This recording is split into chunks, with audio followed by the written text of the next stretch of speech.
Más bella de...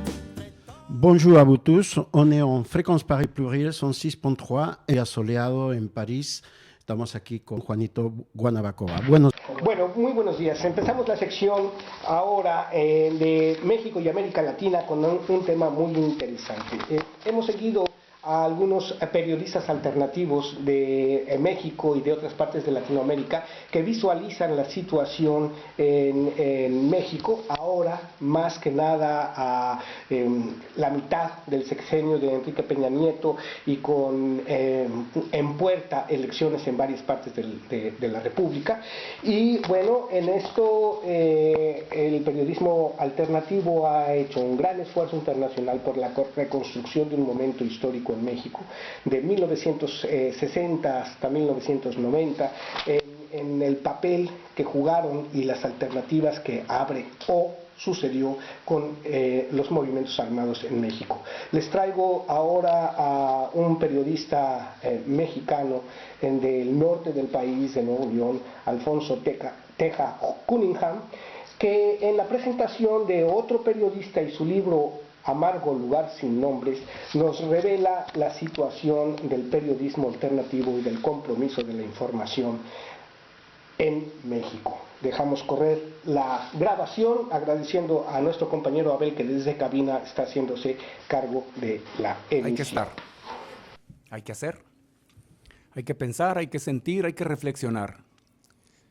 Pero primero que nada, hay que hacer y estar. Y esta juventud mexicana que en el plazo referido por el libro estuvo y actuó, creo que nos deja muchas enseñanzas, muchos aspectos dignos de tomar en cuenta, y por eso acepté tener la oportunidad de decir y hacer lo que creo que es obligatorio decir y hacer, y no callar. Este lapso, comprendido entre 1960 y 1990, nos refiere a un movimiento armado socialista, como bien subtitula Hugo su libro, un periodo de actividad de unos jóvenes, y documenta de manera exhaustiva quién, qué, dónde, el cuándo, con una serie de apuntes importantísimos para el rescate real de nuestra historia. Pero esta historia nunca estará completa sin el por qué. ¿Por qué estos jóvenes creían en lo que hacían como vía para construir un mundo mejor? Ese por qué es el que me tiene aquí. Admiro profundamente el trabajo periodístico de Hugo, porque precisamente en lo voluminoso del trabajo se puede adivinar la acuciosidad exhaustiva, insisto, de la investigación. Y esto tiene un doble valor, porque como bien se apunta desde la introducción en este libro, el dilema, el primero de todos, se basa en ese dilema de la reconstrucción de la historia de una organización clandestina. ¿Cómo vamos a poder documentar lo que sucedió si todo lo que sucedió se ocultaba? Se ocultaba por los propios protagonistas, pero luego también era ocultado por un medio que incluye al poder político y también el poder mediático. Amigos, amigas, estamos en un tiempo en donde además de lo político y de lo social, estamos viendo cómo la corporativización de los medios de comunicación está permitiendo una manipulación de la opinión pública sin precedentes. Y este es un tema de reflexión que hermana completamente estos momentos de la historia, lo que nos presenta y describe tan detalladamente Hugo en su libro y lo que estamos viendo y viviendo en estos tiempos, en donde ustedes han de haber visto las noticias de esta semana. Ya es una exigencia internacional que México ponga un alto a esta brutalidad, a esta represión, a esta serie de masacres que empiezan ya a rayar en el genocidio. Ya los máximos organismos representantes de los derechos humanos, como asimismo las Naciones Unidas y otras, están exigiendo que se ponga un alto a esta impunidad. El problema es, en gran medida, que nuestros medios no están respondiendo con la altura que deberían hacerlo, si es que vamos a respetar los principios del periodismo auténtico. En ese sentido, y sin pretender extenderme demasiado, quiero compartirles con ustedes un breve pasaje que describe el periodista chileno Raúl Sor en este libro espléndido, muy recomendable, seguramente lo van a encontrar aquí abajo, que se llama Historia y Poder de la Prensa. En la presentación del libro, dice Raúl Sor que la información es poder, y este poder político se adueña de la información. Pero los periodistas se acomodan con esa información para, como dice el autor, plegarse hacia arriba. El periodista se agacha, pero se agacha hacia arriba, no se agacha hacia abajo. Se alinea con el poderoso, no con el pobre. Una de las mejores periodistas de investigación, como actualmente lo es Hugo, nuestro amigo Diego Enrique Osorno, San Juana Martínez, es Marcela Turati. Y acaba de decirlo en una entrevista con Carmen Aristegui. El periodismo debe darle presencia a los invisibles. El periodismo debe darle voz a los que están callados. Y ahorita lo que estamos viendo es exactamente lo contrario. Pero esto no es nuevo. En 1815, voy a citar textualmente para que vean ustedes, esto no es nuevo. En 1815, Napoleón volvía desde su exilio en la isla de Elba. En el curso de su itinerario hacia París, el diario capitalino Le Moniteur, el Monitor, tituló de la siguiente forma, el 9 de marzo, el monstruo escapó de su lugar de destierro, el 9 de marzo. Al día siguiente, el 10 de marzo, el ogro corso ha desembarcado en Cabo Juan. El 11 de marzo, el tigre se ha mostrado en Gap. Tropas avanzan para detener su marcha. Concluirá su miserable aventura como un delincuente en las montañas. Al día siguiente, 12 de marzo, el monstruo ha avanzado hasta Grenoble. 13 de marzo, el tirano está ahora en Lyon. Todos están aterrorizados por su aparición. 18 de marzo, estamos en 1815. El usurpador ha osado aproximarse hasta 60 horas de marcha de la capital. 19 de marzo, Bonaparte avanza a marchas forzadas, pero es imposible que llegue a París. Ya no es el monstruo, ya es Bonaparte. 20 de marzo, Napoleón llegará mañana a las murallas de París. 21 de marzo, el emperador Napoleón se halla en Fontainebleau.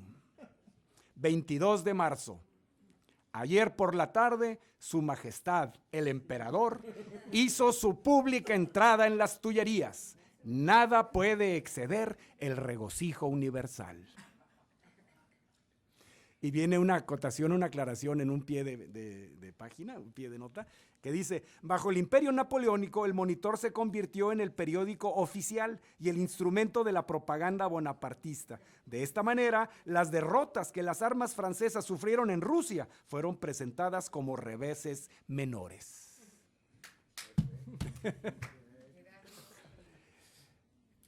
En el mensaje reciente que Enrique Peña Nieto ofreció a través de la televisión, su cercana aliada, Peña Nieto dijo claramente, lo voy a citar porque por aquí tengo, estaba indignado por los hechos violentos, imperdonables, y que lo que más le doliera que fueran estudiantes, y dijo textualmente, que fueron afectados y violentados en sus derechos humanos. Afectados y violentados en sus derechos humanos, cuando fueron torturados, asesinados, masacrados. La cosa más abyecta que podamos imaginar. Uno de las crónicas de Iguala, de lo sucedido el 26 de septiembre reciente. Los disparos eran a matar, nos cazaron como perros, como si fuéramos peor que unos delincuentes. Fue una masacre, a mi compañero le pegaron un tiro en la cabeza y se debate entre la vida y la muerte. Yo tengo un disparo en la pierna y al chilango le arrancaron los ojos y la piel de la cara. faltan 43 compañeros. Iguala se da después del 30 de junio en Tlatlaya, en donde tenemos este otro caso de 21 ejecutados por el ejército. El Estado está tratando de presentarlos como hechos aislados. Sí, hechos aislados, como si también la represión a los periodistas fuera otro hecho aislado. No están trabajando al servicio de la sociedad como debería ser su tónica, su objetivo. Están trabajando para ese poder que a partir de las siguientes elecciones los premiará con prebendas y más flujo de publicidad y demás. El periodismo independiente, el periodismo vertical, el periodismo de investigación, el periodismo crítico, el que se para frente al emperador y le dice, ¿estás desnudo?, es el periodismo que garantiza la fortaleza de un pueblo informado. Pero ¿qué podemos hacer en un pueblo en donde la gente no lee y el 90% de la población recibe prácticamente toda su información de los noticieros de la televisión comercial? Los hechos de Tlatlaya empezaron a ser conocidos a partir de una investigación de reporteros extranjeros, de la prensa internacional. No lo descubrió la prensa mexicana, fue la prensa extranjera. Y cuando empezaron ya a conocerse los hechos y a dimensionarse la magnitud de lo que ocurrió ese 30 de junio en Tlatlaya, no voy a dar detalles porque es muy penoso, pero prendí la televisión para ver la hora, no traía yo mi celular. Yo ya no uso anillos, relojes ni nada. Y un cintillo del noticiero de Joaquín, que yo digo la telenovela de las 10:30, decía claramente en el cintillo que la testigo que habló con la prensa y que dio pie para la investigación de Tlatlaya había caído en contradicciones. Ese era el cintillo en la cabeza del noticiero. Había caído en contradicciones la testigo que estaba revelando los hechos que exponían la crudeza de ese asesinato masivo en Tlatlaya. No está por demás subrayar que entre Tlatlaya e Iguala, además de la distancia en tiempo de apenas junio, agosto, septiembre, 2 meses, son menos de 100 kilómetros. Y si vemos a través de los medios como YouTube o el Facebook y todo esto, las versiones de los testigos, de los estudiantes normalistas, algunos de los cuales leí hace un instante, nos daremos cuenta que estamos urgidos de seguir con este tipo de periodismo valiente, pero también riguroso y extremadamente valioso para la documentación de la historia. Por eso me da mucho orgullo, satisfacción venir y hacer acto de presencia para decir lo que hay que decir y no permanecer indiferente y en silencio frente a lo que no podemos permitirnos callar nunca más.